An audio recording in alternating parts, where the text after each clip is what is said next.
We're going to open with some bridging, so come and settle on your back, legs bent, with your feet hip width apart. Standard bridging today. We're not going to do any add-ons, so that's going to help you choose the position and the distance of the feet from the pelvis. And then really just getting to sense how the back of you is connecting to the floor. Do give yourself some time there. Often we can arrive and be quite short, particularly between the shoulder blades and the pelvis. So just giving yourself time to lift and lower and fidget around and just sort of see what information is coming in for you. And then we'll start by taking an inhale. And as you breathe out, straight away, we're going to move. You're going to stand into the feet and hover the pelvis and begin to tilt the pelvis back towards the rib cage as the hips are climbing. Your knees are reaching long and away from you. There's a sense of the blades dropping backwards into the mat. And as you breathe out, you'll sigh. Once more, a sense of the front body dropping towards the back of the body helps you on the descent back to your mat. Taking a breath in.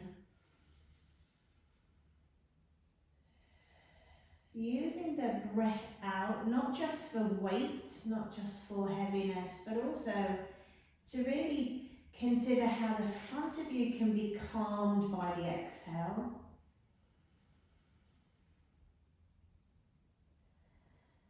And then once more, sort of noticing that natural let go and deflation of the body as you breathe out and return yourself back to your mat. At the top of each movement, you're aware of the extra weight that has been tipped into your upper body. You're also aware of the even weight distribution between the feet, and that can often be improved by placing a mini ball between the knees if you have one handy. Also, if you're a little bit niggly through the lower back, perhaps that mini ball offers a little bit of security as you're moving up and down here. Knees reaching. Sacrum leading, upper body falling.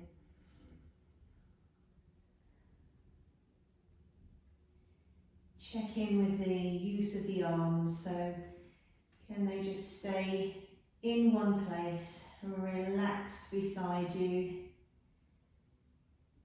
falling backwards if you like, and then softening to return. Having mobilised through the middle spine and the rib cage, we're just going to add to that by mobilising the shoulders. And so once your pelvis lands next, we're coming into arm arcs. The focus, as always, is length. So sensing that picking up of the clothing from the waistband as you arc the fingers backwards and then returning them back down beside you. An arc with consideration to the rib cage is much more effective than an arc on its own where the fingers drop to the floor. So this way you're really able to establish how much movement you have in your shoulders today. Really looking at openness through the armpits, length through the whole of the sides of the body. We could be taking an exhale as the arms fall back, particularly if we notice there's a lot of rib movements, and notice how that feels for you. But again, we're not going to force the movement. Notice your shoulder blades.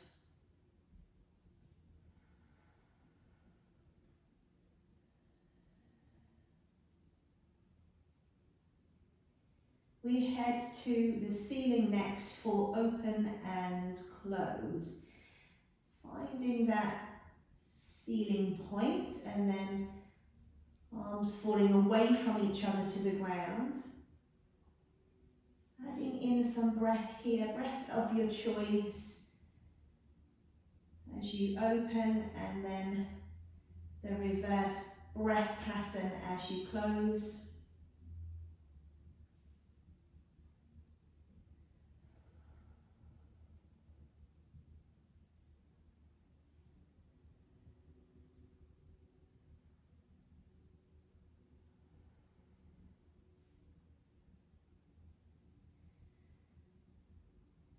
And then we finish the arm series with some protraction and retraction of the shoulders, shoulder drops, fingers reaching to the ceiling, spiraling with the upper arms as they go, and then coming back to the mat with some reverse spiral of the upper arms to return as breath really creates more of an impact on the ribs. So add it in if it hasn't come to you automatically, breathing out as the blades come off and the fingertips reach up, and breathing in as the blades return.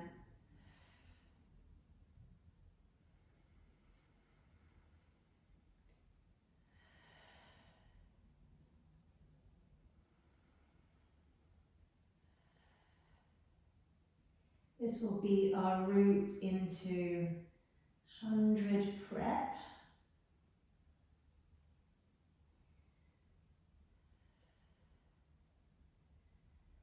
Just to create a little bit more space through that middle spine, which will in turn benefit the 100 shape we'll aim to make. We're going to come into our rotation with book openings. So knees bent and arms extended straight out in front of you. Just picking up on a few things I've noticed in person sessions. Just as you lay, just be aware that the upper body isn't rounded. Often that could just be that the head cushion is forward and that's where you then place the head. We're looking to move the spine in just one pattern, and that is rotation. So we're looking for the natural curves so that we're not meeting a flex pattern before we rotate. So just tuning into that, breath in when you're open, and then breath out to bring you back to your starting position. Using the exhale.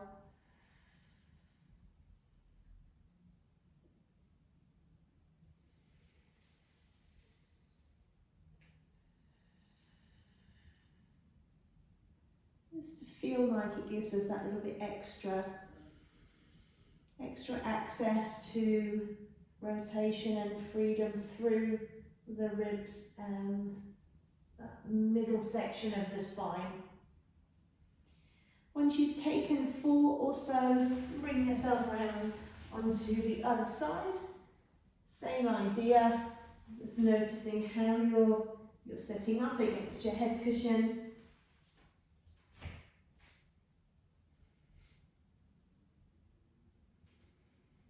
And then opening the arm, turning the gaze.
Bringing yourself onto your back from here, really just taking care with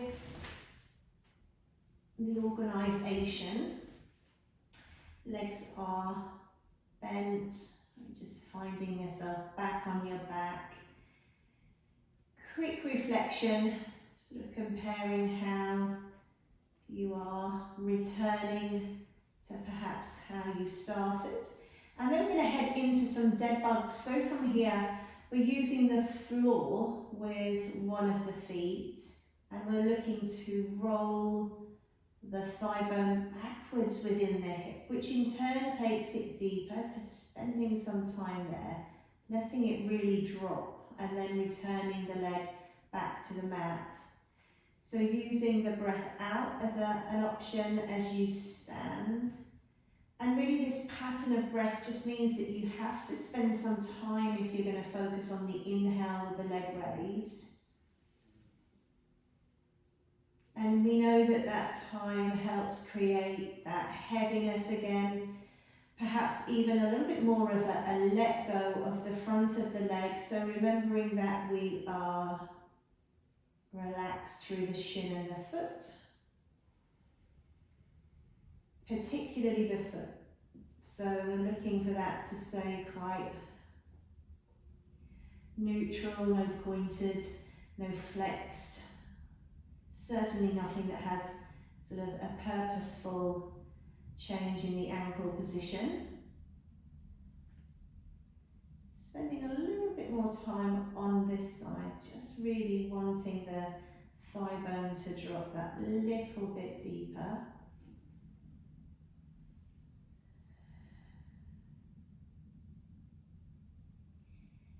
And then next time you have one leg raised, you're going to keep it there. And you'll use this idea of the thigh bone dropping deeper to create an anchor for yourself, so that you can then bring the second leg up, knees and feet coming together, sort of noticing the change through the abdominal area. And then really getting a sense of shorter through the lower part of the trunk, also maybe narrower. That can often be helpful. If you take the arms up towards the ceiling and we look at a shoulder drop from here, so breath out, fingertips reaching up as the shoulder blades come away, and you're moving towards your bent and raised legs. Inhale to lay yourself back. Now you could have the arms facing in towards each other, so you are taking the full shoulder drop sequence each time, but as long as the shoulders were moving and you were using the exhale, then really that's the element of the shoulder drop sequence that we want to have recalled. We've loosened it up, and now we're going to use the pattern we've created to help us in the 100 prep. So we'll curl up from here, and you've still got that same shortening through the lower torso as you straighten the legs. You then bend the knees in, and you're still reaching forward. You're looking to have maintained the height before you lay yourself back down again. Breath out to curl up. There's an inhale here, and if you're finding that you're quite reactive through the front of the hips, there's no reason why you couldn't add in a little bit of rotation outwards from the thighs. So breathing out to curl up, and then breathing in. Is that better for you? Do you feel like you're in your abdominals a little bit more and less through the front of the legs? Front of the legs are still going to be on, but does it create less of a connection there and more referring to the abdominals? We're going to take two more, shoulders, ribs, use of the breath out, just to really amplify that organisation. Noticing how the straightening of the legs away from the torso increases the intensity through the abdominals, creating extra load for your spine to support. Once you're down, you'll bring your feet separately down. We're going to go for a little bit of space between the feet here. And once we've found that, you can also move your arms away from your body. Pelvis rolls to one side. Legs are falling, pelvis rolls back to the centre, and the legs return. Pelvis rolling to the opposite side, legs falling. Pelvis rolls to the centre and the legs return. Breath out to head over there. And breath in to return.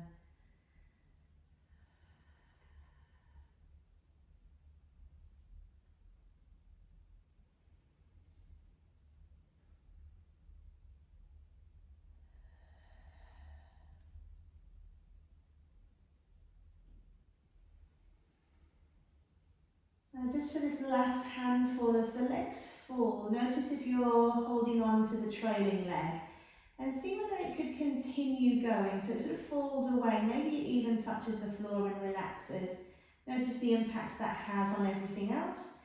Pelvis rolls back just as it has done before and knees head back towards the ceiling. Leading leg, so the leg that gets there first as you take your breath out, rather than staying parallel, it's going to fall away. Notice how that feels through the inner seam, maybe up into the groin area, maybe the opposite side of the body changes as a result of that. Pelvis rolls, legs return.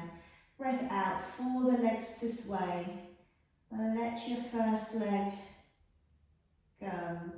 Notice what happens. Inhaling, returning. And last one here. Doesn't have to touch the floor. Could it fall away a little bit more? Returning back to where you started. So we're heading up to sit now, and you can take that transition however you felt was suitable and comfortable for you. Once you're up and you're seated, feel free to pop a cushion behind your back. We're heading into our sequence for our teaser prep, so our assistance teaser, where we are rolling down, taking a breath in, and as the legs go forward, so passing through that chest lift position, and then staying on the back of the sit bones, and we're just really looking to hold there. As you breathe out, the legs will feel maybe that they go forward into your hands first. A little bit of an idea of resisted contact, legs go forward, back of the body, coming up. So the backs of the hands are equally connecting into the backs of the legs, then the legs are connecting into the palms of the hands.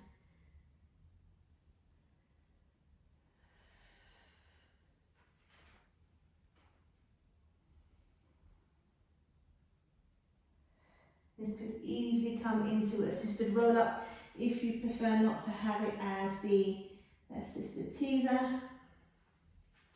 When we're up next, can you stay on the back of the sit bones? Draw the knees in towards the chest and stay back there if you can. And then as you take your inhale, find your shoulder blades. And then your exhale will bring you back to your starting position. Inhaling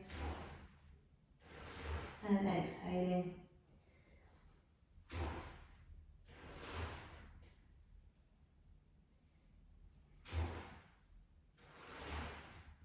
Finding the middle of the blades once you're up and back there. We know where they are. And roll them up and down the mat. The last one.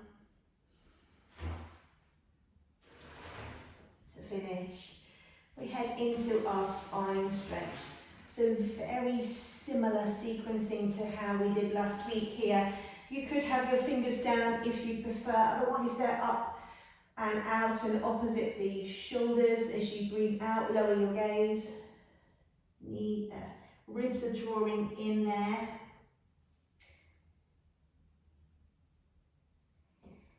And inhaling to bring you all the way up.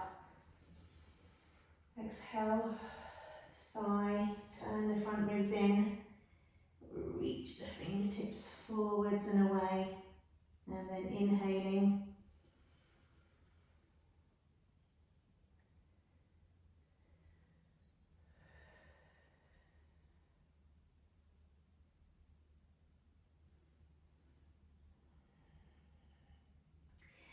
we switch into our variation. It's going to take us into a neck pull variation. So hands can come behind the head.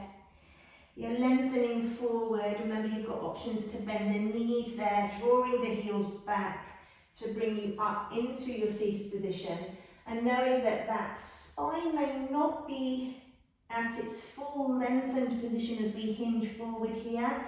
We're still looking to create distance from the crown of the head reaching in one direction to the tail lifting upwards in the opposite direction, but it may take a while through that arc for the spine to fully extend.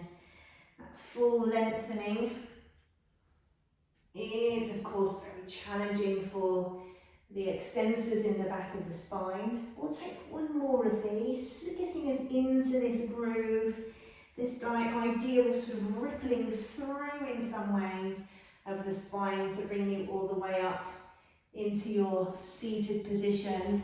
We then head into our variation that involves the band for some support. The band is going to head around the feet. Again, feel free to use cushion behind the lower spine. We hinge backwards here. We're going to tilt the pelvis, lowering the gaze, spreading the lower spine up the mat to bring us onto our back. And as you breathe out, sending the back ribs back to curl up, to bring you all the way up to seated and go again. Hinging, tilting.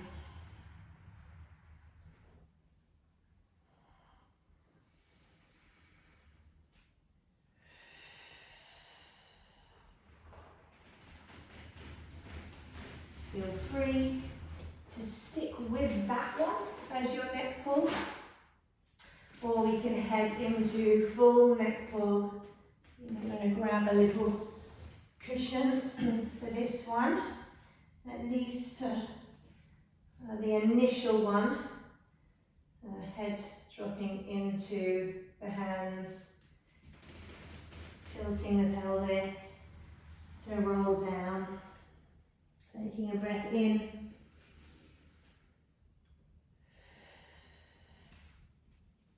And the cushion is just providing a little bit of feedback for the lower back. And just in case as you're coming up, you don't quite get that change of lower back shape from its extended pattern in laying to its motion into flexed as you're moving. And of course you could take the head cushion away depending on how it felt for you.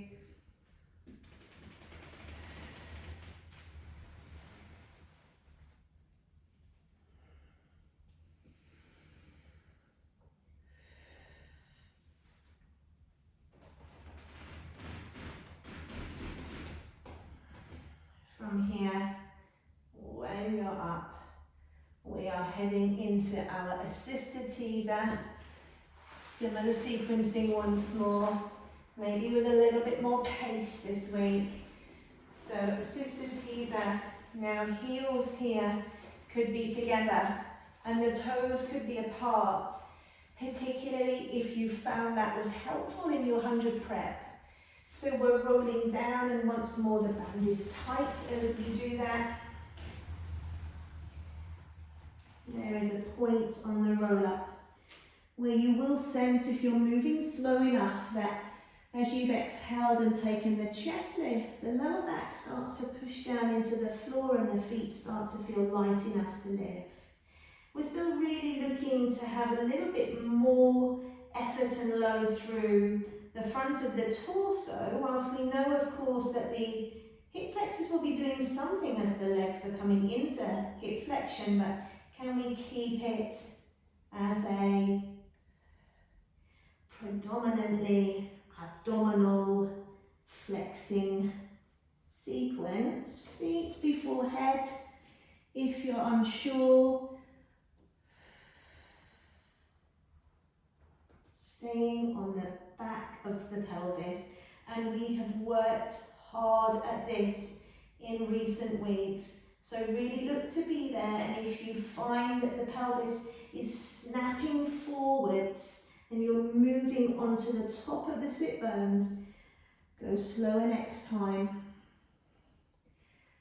Once the hip flexors start to get active there, or a little bit more dominant, should we say, it becomes incredibly difficult to get back to where you need to be. So it might be a case of heading back down to the floor and resetting, as I mentioned, but just going that little bit slower. Now we have a moment up at the top here. If you wanted to, if you're secure, stay on the back of the sit bones, let go of the band. Notice. And then as you breathe out, we're heading down. It's still going to be feet before head if you're unsure, and you can arc the arms all the way up and back. You flex your ankles here as you breathe out. The arms will head to the ceiling. Take one full roll up and dive up and over to bring us up into seated. So we're going to do a bit of hamstring prep here. What we're going to do is take the foot that is the furthest away from your screen. You could also have your little cushion, as you know, for the head once you've come to lay back down again. So we're seated, the band is around your foot, and you will roll yourself all the way down there. Find your cushion if you want to. Foot is going to reach into the band, and leg is going to come to its lengthened position now. It comes as high as it can from the floor without bending, and then we're staying here, inhaling and exhaling.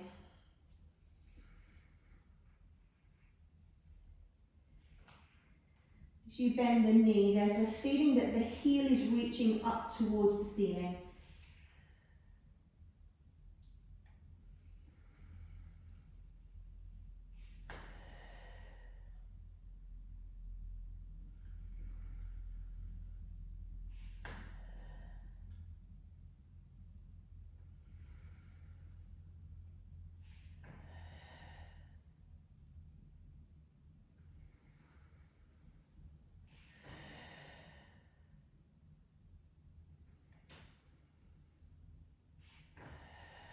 Last one. So the leg that you've used here is going to be the leg that is the more active leg on your side kick. So if you bring yourself onto your forearm, you have two straight legs. Again, depending on how the outside of your hip meets the floor, you could do a little bit of external rotation here, which would look a little bit like this for your bottom leg. That is really helpful if it's tender down here and a cushion maybe doesn't resolve that. You have your forearm in position. Know that we can move that away very slightly, and that again is going to come from how does the front of the shoulder feel here, how is the collarbone, and then you're pushing away in those two directions, and you'll swing the leg forward and swoop the leg backwards. We've got flexed ankle, and then we've got a pointed foot as the leg reaches long and back. Now you can think about the leg coming backwards being your swimming leg. Now if you remember laying on your front doing swimming here, we're always really looking to push the pelvis forward and even be aware of what the front hip bones do. So as that leg moves backwards, if we did have a floor here, could you sort of arrange your pelvis in that way where it felt like it was really anchoring through the hip extension, as opposed to your lower back doing some work at this point. Once you've taken this last one, the leg will stay back, and we're going to head into Mermaid from here. Now once more, I'm going to grab my block. So Mermaid will have, it'll have to be that you adjust yourself perhaps, having been on that diagonal leg position, but we're still looking to keep the working leg to the side and behind. So just make sure you're not facing your diagonal. And then when you're ready, lifting your arm, taking yourself up and over.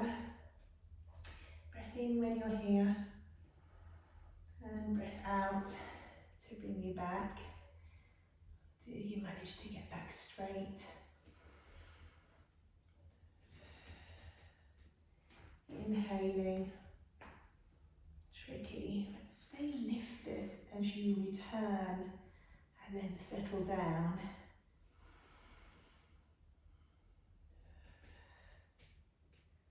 The other thing you can be aware of is the sit bones.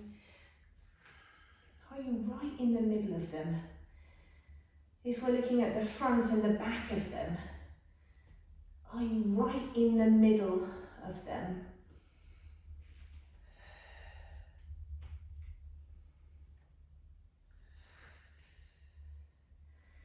And then pausing there. So from here, we're going to lay ourselves down. I'm going to flip round so I'm laying in the opposite direction. We have our hamstring prep to do first. So taking the band around the opposite leg would make sense.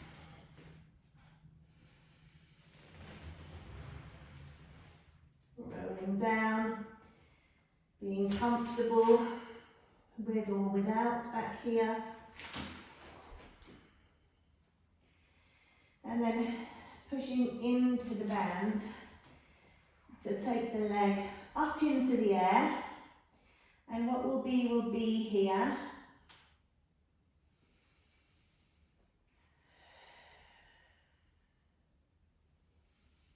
Wherever you are, you're certainly sensing what is a straight knee and what is a bent knee at any given time. So yes, it's a smooth movement. Does it get completely straight? Be aware of that. Toe heading back towards the shin, heel reaching up towards the ceiling.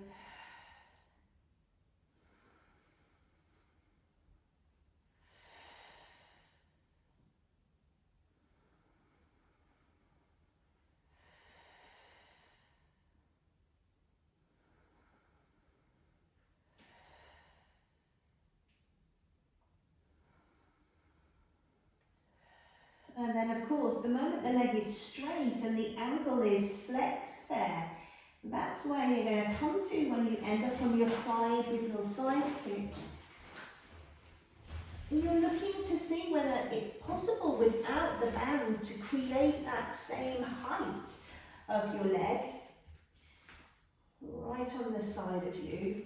Know that that's often dictated by the pelvis as well. So is it stacked well? Parting and then swinging the leg forwards and swooping it back. Think dead bug here, especially if you are working hard on one of your hips. When the leg comes forward, think about the thigh bone really dropping in.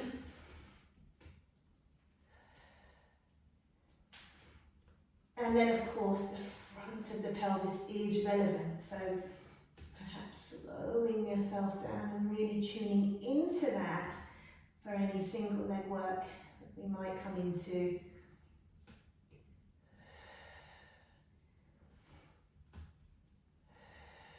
Last one. If you're without a block, then that transition is easy for you, just squaring off the hips. If you need your block, and sort of finding a way to slide that in.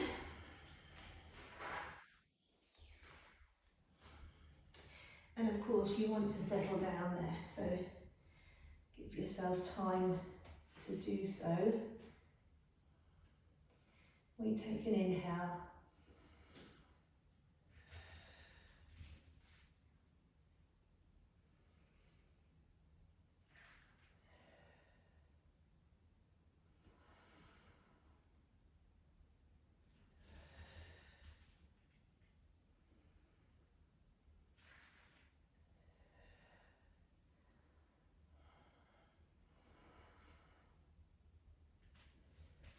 Hang on to the lift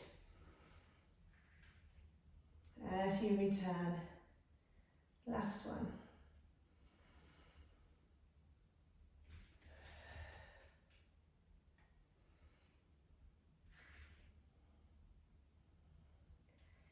Pausing when you're there. We are heading down into our double leg kick. Upper body will be relaxed. We're going with the prep into the extension and then into the double leg kick action. So that could mean various things for you at home. Head is going to be relaxed and we could start there. And then really look at walking the legs away from the pelvis. And ultimately settling. This sort of shaking of the pelvis side to side can be quite effective.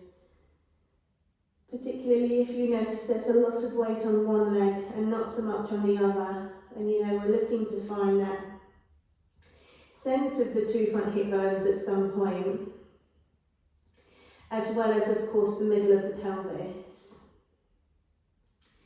So we curl the toes under, reach the heels long and away. The pelvis is pushing down into the floor. I've had to lift and lower just to connect there. Slide the toes away, and then we're into double leg kick. How is it? How does it feel? Really thinking about the knees lengthening away from you. So what is initially going to be big toes away from head gets replaced by kneecaps away from head with that awareness of staying narrow. So are you in your tube still? Are you within your train tracks with your feet, with your knees? Relax down. Last one. Does this need to be a one single slow movement? Just to guarantee that you're in the middle of the train track.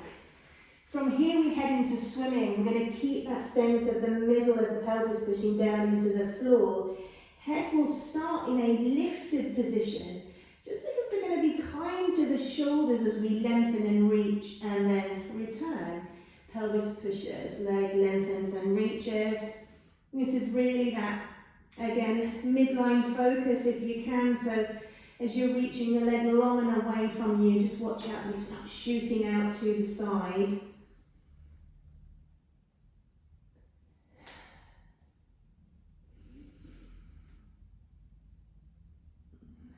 And the sternum is pushing forwards and upwards as an addition. Use your hand on the floor.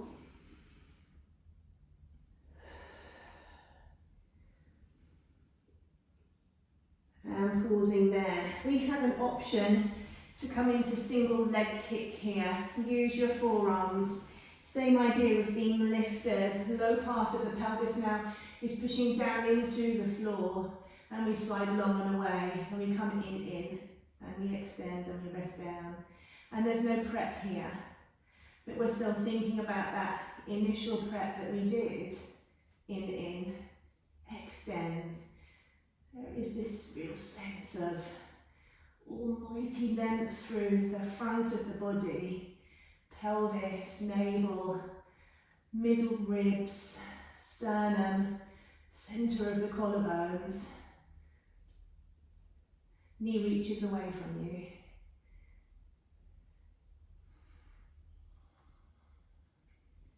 And last one. From there, bring yourself up into a child's pose. Take your time in the initial bend. So as we return to our flex pattern, just take your time there.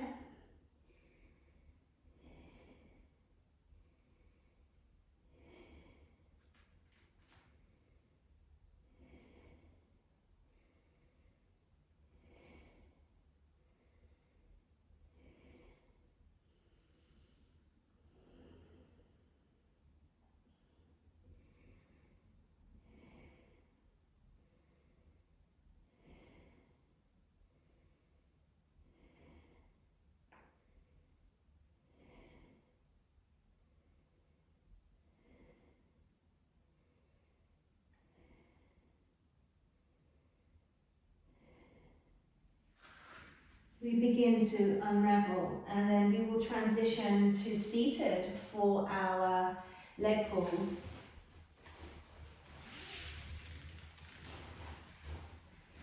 Position of the hands, certainly wider than your hips, and then leaning back onto them. That is with either the fingers forwards or the fingers out to the side, depending on how each of those positions feels. Once you're there, you're sending the floor away and really lifting up through the upper body. And then we start to rock the heels. So rocking the heels forwards and backwards and really thinking about the heel bones gives you this sort of judder up the spine. If you slow it down and then make it bigger, then as the feet move forward, I haven't given myself enough space, need to go wider and further back. As the feet go forward, the pelvis can lift. And then you're sitting back down where you came from. Rocking heels. Already trying to be lifted here. A lot of length through the lower arms. And then this is bridging. So easy through the front ribs. Power from the back of the legs as much as you can. Consider that. And then sitting yourself back down again. We'll head up to stand, and we'll take our standing roll downs into our leg pull in our regular plank position. So we've done our reverse plank, and now we're heading in for the long arm plank downward facing. So lowering your gaze, turning your front ribs in as you head down there and softening the knees as you go. Noticing how that is. There is a weight transference towards the balls of the feet, and that might be you now reversing back up to where you came from and taking that several times, noticing how it feels. If you find your swimming position, your pelvis feeling like it's pushing down, but of course your weight bearing through the upper body, you'll still be aware of middle of pelvis, two front hip bones, leg lifting and lowering. You'll also be aware that it's quite helpful to think about the floor being much further away as the leg is coming down. That idea of really controlling the whole range of the movement. 4 or 6, alternating there as you go, softening as you finish, which is more about relaxing you, having found ourselves in a sort of long, taut, lengthened and quite strong and powerful through the toes and the arms. Just looking to soften as we mobilise back through the spine.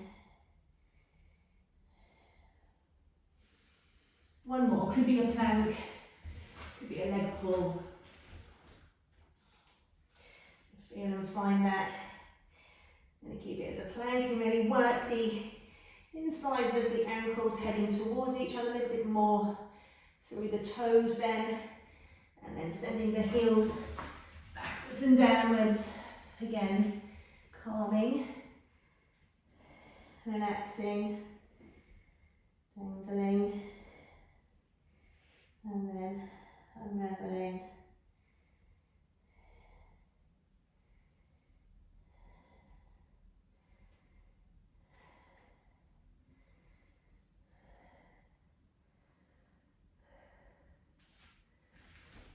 Once you've unravelled from that one, very well done. If you've any questions, please do get in touch, and take care everyone.